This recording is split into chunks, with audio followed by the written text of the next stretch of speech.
Calibrating your FEST device only takes a few simple steps. Before we begin, make sure you have your FEST device in a 1 kilogram calibration weight ready.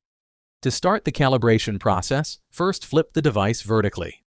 Now press and hold the upper button, also known as the right button, and keep it pressed while turning the device on. The display will show Enter Calibration. Once you see this, release the button. The device will now automatically switch to Calibration Auto 0. Please wait a moment while this process completes. When the screen displays Calibrate 1 kilogram, place the calibration weight onto the pressure stamps. Next, press the upper button once to start the calibration.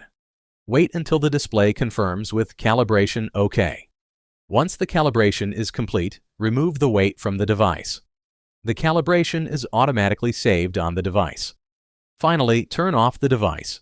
Your device is now successfully calibrated and ready for use.